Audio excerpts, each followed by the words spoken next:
Dr. Best, a fast-growing pharmaceutical company in Indian market. Dr. Best is an innovation-driven startup India project which is fastly becoming emerging brand in India.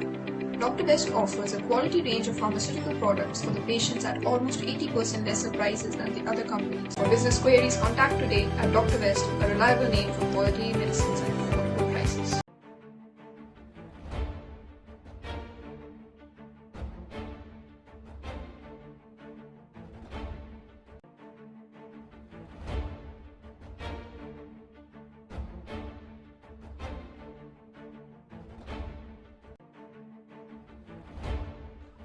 Samrala ਇਲਾਕੇ ਦੇ ਸੈਂਕੜੇ ਮਾਪਿਆਂ ਨੇ ਇੱਕ ਮਹਿੰਗੇ convent school ਖਿਲਾਫ ਫੀਸਾਂ ਨੂੰ ਲੈ ਕੇ ਕੀਤੀ ਜਾ ਰਹੀ ਧੱਕੇਸ਼ਾਹੀ ਕਾਰਨ ਅੱਜ ਸਵੇਰ ਤੋਂ ਹੀ ਸਕੂਲ ਅੱਗੇ ਧਰਨਾ ਦੇ ਦਿੱਤਾ ਹੈ। ਮਾਪਿਆਂ ਨੇ ਖੰਨਾ ਨਵਾਂ ਸ਼ਹਿਰ ਹਾਈਵੇ ਪੂਰੀ ਤਰ੍ਹਾਂ ਜਾਮ ਕਰ ਦਿੱਤਾ ਹੈ। 3 ਘੰਟੇ ਤੋਂ ਜਾਰੀ ਇਸ ਜਾਮ ਕਾਰਨ ਸੜਕ ਦੇ ਦੋਵੇਂ ਪਾਸੇ ਸੈਂਕੜੇ ਵਾਹਨ ਭਾਰੀ ਜਾਮ ਵਿੱਚ ਫਸ ਗਏ ਨੇ। ਮਾਪਿਆਂ ਵੱਲੋਂ ਸਕੂਲ ਪ੍ਰਬੰਧਕਾਂ ਖਿਲਾਫ ਫੀਸਾਂ ਦੇ ਨਾਂ ਤੇ ਕਥਿਤ ਤੌਰ ਤੇ ਲੁੱਟ ਕੀਤੇ ਜਾਣ ਦੇ ਇਲਜ਼ਾਮ ਲਗਾਏ ਜਾ ਰਹੇ ਨੇ। ਮਾਪਿਆਂ ਨੇ ਦੋਸ਼ ਲਗਾਇਆ ਕਿ ਕਰੋਨਾ ਲਾਕਡਾਊਨ ਸਮੇਂ ਫੀਸਾਂ ਨੂੰ ਲੈ ਕੇ 3 ਮਹੀਨੇ ਸਕੂਲ ਖਿਲਾਫ ਸੰਘਰਸ਼ ਕੀਤਾ ਗਿਆ ਸੀ ਅਤੇ ਉਸ ਵੇਲੇ ਡੀਓ ਐਜੂਕੇਸ਼ਨ ਨੂੰ ਕੀਤੀ ਸ਼ਿਕਾਇਤ ਦੇ ਆਧਾਰ ਤੇ ਬਣੀ ਕਮੇਟੀ ਵਿੱਚ ਫੀਸਾਂ ਨੂੰ ਲੈ ਤੈਅ ਹੋਈ ਫੀਸ ਅਦਾ ਕਰਨ ਤੋਂ ਬਾਅਦ ਅੱਜ ਅਚਾਨਕ ਸਕੂਲ ਮੈਨੇਜਮੈਂਟ ਨੇ ਪਿਛਲੀਆਂ ਪੂਰੀਆਂ ਫੀਸਾਂ ਲੈਣ ਦਾ ਫਰਮਾਨ ਸੁਣਾ ਦਿੱਤਾ ਹੈ। ਉਹਨਾਂ ਦੇ ਬੱਚਿਆਂ ਦੇ ਰਿਪੋਰਟ ਕਾਰਡ ਵੀ ਰੋਕ ਲਏ ਨੇ ਜੋ ਕਿ ਉਹ ਅੱਜ ਲੈਣ ਲਈ ਸਕੂਲ ਪਹੁੰਚੇ ਸੀ। हाँ जी, स्कूल मूरे जाम लगाया की करना जी? ਸਕੂਲ ਮੂਰੇ ਜੀ ਸਾਡਾ ਕਰੋਨਾ ਕਾਲ ਵੇਲੇ ਦੀ ਲੜਾਈ ਚੱਲਦੀ ਆ ਸਕੂਲ ਦੇ ਨਾਲ। ਲੜਾਈ ਕਹਿ ਲਓ ਜਾਂ ਗੱਲਬਾਤ ਕਹਿ ਲਓ। ਅਸੀਂ ਪਹਿਲੇ ਵੀ 4 ਮਹੀਨੇ ਸੰਘਰਸ਼ ਕਰਕੇ ਨਾ ਇੱਕ ਕਮੇਟੀ ਬਣ ਗਈ ਸੀ, ਡੀਓ ਦਫ਼ਤਰ ਤੱਕ ਅਸੀਂ ਰਿਪੋਰਟ ਕਰਤੀ ਸੀਗੀ। ਉੱਥੋਂ ਇੱਕ ਉਹਨਾਂ ਨੇ ਡਿਊਟੀ ਲਾਤੀ ਸੀਗੀ ਪ੍ਰਿੰਸੀਪਲ ਗੁਰਜੰਟ ਸਿੰਘ ਕਟਾਲਾ ਸਕੂਲ ਤੋਂ। ਉਹਨਾਂ ਨੇ ਇਨਕੁਆਇਰੀ ਕੀਤੀ ਹੈ ਨਾ, ਬਹਿ ਕੇ ਟੇਬਲ ਟਾਕ ਹੋਈ, ਸਕੂਲ ਨਾਲ ਵੀ ਹੋਈ। ਹੋਰ ਸਕੂਲ ਸੀਗੇ 3 ਸਕੂਲ ਸੀ, ਇਹਦੇ ਵਿੱਚ ਐਮਏਐਮ ਸੀਗਾ, ਇੱਕ ਨਨਕਾਣਾ ਸਾਹਿਬ ਸੀ, ਇੱਕ ਸਕੂਲ ਸੀਗਾ। ਜਿਹੜਾ ਐਮਏਐਮ ਸਕੂਲ ਆ ਉਹਨਾਂ ਨੇ ਪਰ ਫੀਸ ਦੇ ਵਿੱਚੋਂ 1000 ਰੁਪਇਆ ਘੱਟ ਕਰਨਾ ਮੰਨ ਲਿਆ ਸੀ, ਕਰਤਾ ਉਹਨਾਂ ਨੇ ਘੱਟ। ਇਹ ਸਕੂਲ ਨੇ ਵੀ ਵਿਸ਼ਵਾਸ ਦਿਵਾਇਆ ਸੀ ਵੀ ਜਿਹੜਾ ਅਦਰ ਚਾਰਜ ਅਸੀਂ ਉਹ ਨਹੀਂ ਲਵਾਂਗੇ, ਉਹ ਤੋਂ ਬਿਨਾਂ ਜਿਹੜੀ ਦੂਜੀ ਫੀਸ ਆ ਉਹ ਲਵਾਂਗੇ, ਜਾਂ ਜਿਹੜੀਆਂ ਦੂਜੇ ਲੋਟ ਆਫਲਾਈਨ ਕਲਾਸਾਂ ਲੱਗੀਆਂ ਨੇ ਉਹਦਾ ਜਿੰਨਾ ਖਰਚਾ ਬਣਦਾ ਸੀਗਾ, ਕਿਉਂਕਿ ਉਸ ਟਾਈਮ ਇਹਨਾਂ ਟੀਚਰਾਂ ਨੂੰ ਵੀ ਫੀਸਾਂ ਦੀਆਂ ਦਿੱਤੀਆਂ ਨੇ ਤਨਖਾਹਾਂ। ਹੋਰ ਕੋਈ ਖਰਚਾ ਨਹੀਂ ਸੀ ਇਹਨਾਂ ਨੂੰ, ਨਾ ਪੱਖੇ ਚੱਲਦੇ ਸੀਗੇ, ਨਾ ਕੋਈ ਇੱਥੇ ਪੀਐਨ ਮਾਲੀ ਆ ਰਹੇ ਸੀਗੇ, ਸਾਰਾ ਸਕੂਲ ਬੰਦ ਸੀਗਾ। ਪਰ ਉਹਦੇ ਵਿੱਚ ਵੀ ਇਹ ਹੁਣ ਅਦਰ ਚਾਰਜ ਮੰਗ ਰਹੇ ਨੇ 1450 ਰੁਪਈਆ। ਵੱਡੀਆਂ ਕਲਾਸਾਂ ਦਾ ਇੰਨਾ ਹੈਗਾ, ਛੋਟੀਆਂ ਦਾ ਉਦੋਂ ਘੱਟ ਹੋਊਗਾ। ਅਸੀਂ ਸਾਡੀ ਇਹੀ ਮੰਗ ਆ ਵੀ ਜਿਹੜਾ ਅਦਰ ਚਾਰਜ ਆ ਉਹ ਨਾ ਲਿਆ ਜਾਵੇ, ਬਾਕੀ ਫੀਸ ਦੇਣ ਨੂੰ ਅਸੀਂ ਤਿਆਰ ਆ। ਇਸ ਕਰਕੇ ਮਾਪਿਆਂ ਦਾ 4 ਮਹੀਨੇ ਦੀ ਹੁਣ ਦੀ ਨਹੀਂ ਅਸੀਂ ਕਹਿੰਦੇ, ਹੁਣ ਦੀ ਅਸੀਂ ਦੇਵਾਂਗੇ ਜਦੋਂ ਸਕੂਲ ਲੱਗੇ ਨੇ। ਇਹ ਜਿਹੜੀ ਕਰੋਨਾ ਕਾਲ ਦੀਆਂ ਫੀਸਾਂ ਖੜੀਆਂ ਨੇ ਉਹ ਰਹਿੰਦੀਆਂ ਹੈਗੀਆਂ ਨੇ। ਉਹ ਫੀਸਾਂ ਵਾਲੇ ਜਿਹੜੇ ਮਾਪੇ ਇੱਥੇ ਉਹੀ ਇਕੱਠੇ ਹੋਏ ਨੇ ਤੇ ਅੱਜ ਜਦ ਇੱਥੇ ਆਏ ਇੱਕ ਮੀਟਿੰਗ ਦੇ ਬਹਾਨੇ ਇਹਨਾਂ ਨੇ ਬੁਲਾ ਲਿਆ। ਜਦ ਉੱਥੇ ਉਹਨਾਂ ਨੇ ਜਾ ਕੇ ਆਪਣੇ ਰਿਪੋਰਟ ਕਾਰਡ ਮੰਗੇ ਮਾਪਿਆਂ ਨੇ, ਉਹ ਕਹਿੰਦੇ ਰਿਪੋਰਟ ਕਾਰਡ ਤਾਂ ਮਿਲੂ, ਪਹਿਲਾਂ ਜਾ ਕੇ ਤੁਸੀਂ ਖਿੜਕੀ ਤੇ ਫੀਸ ਜਮ੍ਹਾਂ ਕਰਾਓ ਆਪਦੀ। ਜਦ ਅਸੀਂ ਦੇਖਿਆ ਉਹ ਫੀਸ ਦੇ ਵਿੱਚ ਅਦਰ ਚਾਰਜ ਫਿਰ ਜੋੜੇ ਹੋਏ ਸੀਗੇ। ਇਸ ਕਰਕੇ ਸਾਰੇ ਮਾਪਿਆਂ ਨੇ ਮੌਕੇ ਤੇ ਫੈਸਲਾ ਲੈ ਕੇ ਅੱਜ ਇਹ ਰੋਡ ਬੰਦ ਕਰਿਆ। ਅੱਜ ਅਸੀਂ ਚਾਹੁੰਦੇ ਆ ਵੀ ਅੱਜ ਪ੍ਰਿੰਸੀਪਲ ਸਾਹਿਬ ਜਾਂ ਇਹਨਾਂ ਦੀ ਜਿਹੜੀ ਹੋਰ ਵੀ ਕਮੇਟੀ ਹੈਗੀ ਆ, ਜਿਹੜੇ ਅਦਰ ਚਾਰਜ ਤੋਂ ਬਿਨਾਂ ਫੀਸ ਭਰਾਉਣ ਤੇ ਮਾਪਿਆਂ ਨੂੰ ਇਨਸਾਫ ਦੇਣ। ਸਾਡੇ ਰਿਪੋਰਟ ਕਾਰਡ ਨੇ ਉਹ ਦੇਣ, ਬੱਚਿਆਂ ਦੇ ਕੱਲ ਨੂੰ ਪੜ੍ਹਾਈ ਤੇ ਉਹਦੇ ਕੋਈ ਬੁਰਾ ਅਸਰ ਨਾ ਪਵੇ, ਕਿਉਂਕਿ ਕੱਲ ਨੂੰ ਬੱਚੇ ਦੇ ਮਨ ਦੇ ਵਿੱਚ ਵੀ ਆਉਂਦਾ ਵੀ ਸਾਡੇ ਮਾਪੇ ਪਤਾ ਨਹੀਂ ਸਾਡੀ ਫੀਸ ਨਹੀਂ ਭਰ ਰਹੇ, ਵੀ ਪਤਾ ਨਹੀਂ ਕੀ ਕਾਰਨ ਹੈਗਾ, ਸਾਨੂੰ ਪੜ੍ਹਾਉਣਾ ਨਹੀਂ ਚਾਹੁੰਦੇ ਜਾਂ ਇਹਨਾਂ ਕੋਲ ਪੈਸੇ ਨਹੀਂ ਹੈਗੇ। ਅਸੀਂ ਇਨਸਾਫ ਚਾਹੁੰਦੇ ਆ, ਐਸੀ ਕੋਈ ਗੱਲ ਨਹੀਂ ਹੈਗੀ। ਜਿਹੜੇ ਪਹਿਲਾਂ ਭਰ ਵੀ ਚੁੱਕੇ ਅਸੀਂ ਤਾਂ ਕਹਿੰਦੇ ਉਹਨਾਂ ਦੀਆਂ ਵੀ ਘੱਟ ਹੋਣੀਆਂ ਚਾਹੀਦੀਆਂ। ਧੰਨਵਾਦ। ਹਾਂਜੀ, ਕੀ ਨਾਮ ਆ ਜੀ? ਮਨਦੀਪ ਸਿੰਘ ਜੀ। ਮਨਦੀਪ ਸਿੰਘ ਜੀ, ਕੀ ਕਰਨਾ ਜਾਮ ਕੀਤਾ ਜਿਹੜਾ? ਇਹ ਜਾਮ ਜੀ ਅਸੀਂ ਕੋਈ ਮਤਲਬ ਉਹਦੇ ਨਾਲ ਨਹੀਂ ਕਰ ਰਹੇ ਹੈਗੇ। ਸਾਡਾ ਸਕੂਲ ਦੇ ਨਾਲ ਗੱਲ ਚੱਲਦੀ ਸੀਗੀ ਫੀਸ ਰਿਗਾਰਡਿੰਗ। ਜਿਹੜਾ ਮਤਲਬ ਜਦੋਂ ਲਾਕਡਾਊਨ ਦੇ ਦੌਰਾਨ ਪੰਜਾਬ ਗਵਰਨਮੈਂਟ ਨੇ ਵੀ ਕਿਹਾ ਸੀਗਾ ਵੀ ਕੋਈ ਸਕੂਲ ਵਾਧੂ ਚਾਰਜ ਨਹੀਂ ਲਊਗਾ, ਟਿਊਸ਼ਨ ਫੀਸ ਲਊਗਾ। ਉਹਦੇ ਰਿਗਾਰਡਿੰਗ ਅਸੀਂ ਇਹਨਾਂ ਨੇ ਮਤਲਬ ਜਦੋਂ ਸਕੂਲ ਖੁੱਲ੍ਹਣ ਲੱਗੇ ਨੇ ਤਾਂ ਨਾਲ ਦੀ ਨਾਲੇ ਸਲਿੱਪਸ ਦੇਤੀਆਂ, ਉਹਦੇ 'ਚ ਅਦਰ ਚਾਰਜ ਮੈਂਸ਼ਨ ਕਰੇ ਹੋਏ ਸੀ। ਅਸੀਂ ਇਹਨਾਂ ਨੂੰ ਕਿਹਾ, ਇਹਨਾਂ ਨੇ 5 ਮੈਂਬਰੀ ਕਮੇਟੀ ਨਾਲ ਸਾਡੀ ਨਾਲ ਗੱਲ ਕਰੀ ਵੀ ਅਸੀਂ ਜੀ ਬੈਠ ਕੇ ਗੱਲ ਕਰ ਲੈਂਦੇ ਹਾਂ, ਸਾਨੂੰ ਟਾਈਮ ਦੇ ਦਿਓ।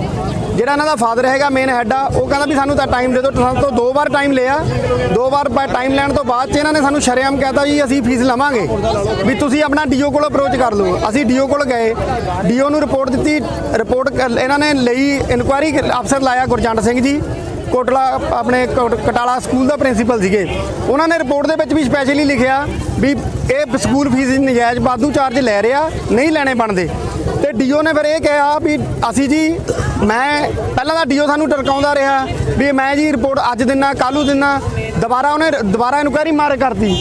ਦੁਬਾਰਾ ਇਨਕੁਆਇਰੀ ਮਾਰ ਕਰਕੇ ਰਿਪੋਰਟ ਦਿੱਤੀ ਵੀ ਮੈਂ ਜੀ ਕੋਈ ਡਿਸਾਈਡ ਨਹੀਂ ਕਰ ਸਕਦਾ ਇਸ ਬਾਰੇ। ਉਹ ਤੋਂ ਬਾਅਦ ਵੀ ਤੁਸੀਂ ਫੀਸ ਰੈਗੂਲੇਟਰੀ ਕਮੇਟੀ ਦਾ ਜਿਹੜਾ ਚਾਰਜ ਆ ਉਹ ਹੈਗਾ ਡੀਸੀ ਕੋਲੇ, ਉਹ ਡੀਸੀ ਕੋਲ ਅਪਰੋਚ ਕਰੋ। ਅਸੀਂ ਡੀਸੀ ਕੋਲ ਐਪਲੀਕੇਸ਼ਨ ਫਾਈਲ ਕੀਤੀ ਹੋਈ ਆ, ਸਾਡੀ ਮੂਵ ਕੀਤੀ ਹੋਈ ਆ, ਹਾਲੇ ਤੱਕ ਉਹਦਾ ਕੋਈ ਡਿਸੀਜਨ ਨਹੀਂ ਹੋਇਆ। ਇਹ ਮਤਲਬ ਧੱਕੇ ਨਾਲ ਇਹਨਾਂ ਨੇ ਅੱਜ ਸਾਨੂੰ ਬੁਲਾ ਕੇ ਕੱਲ ਬੱਚਿਆਂ ਨੂੰ ਸਾਰਿਆਂ ਨੂੰ ਕਿਹਾ ਵੀ ਸਾਰੇ ਬੱਚਿਆਂ ਦੇ ਪੇਰੈਂਟਸ ਆਉਣ, ਕਿਸੇ ਨੇ ਘਰ ਨਹੀਂ ਰਹਿਣਾ ਹੈਗਾ। ਸਾਰਿਆਂ ਨੂੰ ਬੁਲਾ ਕੇ ਅੱਜ ਜਦੋਂ ਕਲਾਸਾਂ ਦੇ ਵਿੱਚ ਗਏ ਪੇਰੈਂਟਸ ਗਏ ਨੇ ਤਾਂ ਇਹਨਾਂ ਨੇ ਸਿੱਧਾ ਕਹਿਤਾ ਵੀ ਜਿਹੜੇ ਬੱਚਿਆਂ ਦੀ ਫੀਸ ਜਮ੍ਹਾਂ ਹੈਗੀ ਆ ਉਹਨਾਂ ਨੂੰ ਰਿਪੋਰਟ ਕਾਰਡ ਮਿਲੂਗਾ, ਜਿਹਦੀ ਨਹੀਂ ਹੈਗੀ ਉਹਨੂੰ ਜਾ ਕੇ ਆਪਣਾ ਕੀ ਕਹਿੰਦੇ ਰਿਸੈਪਸ਼ਨ ਤੇ ਜਾ ਕੇ ਲੈ ਸਕਦਾ। ਰਿਸੈਪਸ਼ਨ ਦਾ ਮਤਲਬ ਇਹ ਆ ਵੀ ਸਿੱਧਾ ਇਨਡਾਇਰੈਕਟ ਵੇ ਨਾਲ ਕਿਹਾ ਇਹਨਾਂ ਨੇ ਵੀ ਜਾ ਕੇ ਆਪਣੀ ਫੀਸ ਜਮ੍ਹਾਂ ਕਰਾਓ ਤਾਂ ਦਵਾਂਗੇ।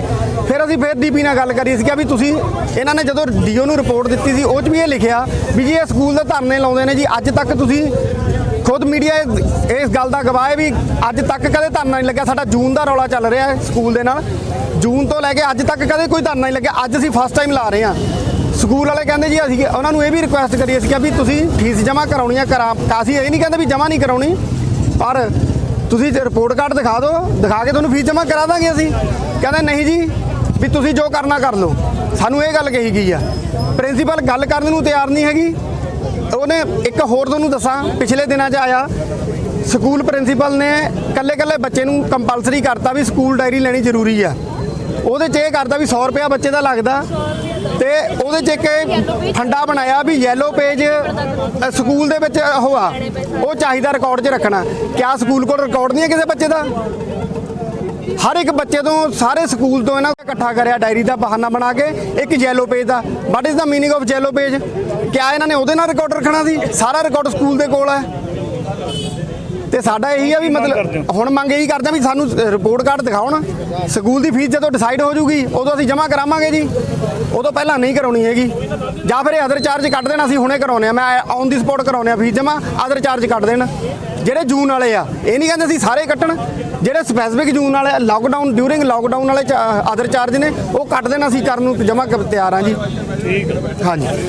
Actually, what I want to say to you, these people, those who are there outside having such a dharna, they have already submitted their complaints to DO and then Mohali.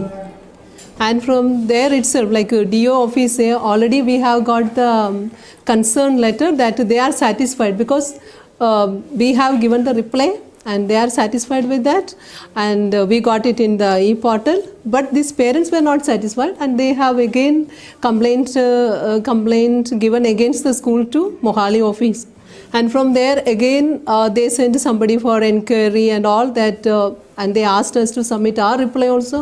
It was already sent, and there also they are satisfied and they didn't find anything wrong in our fees system or anything. So we are supposed to collect their fees, and the very few parents are there, 5-6 parents are there, and they are not satisfied with that, and they are making this dharna again and again. And most of the parents are already paid the fee and they are going on paying.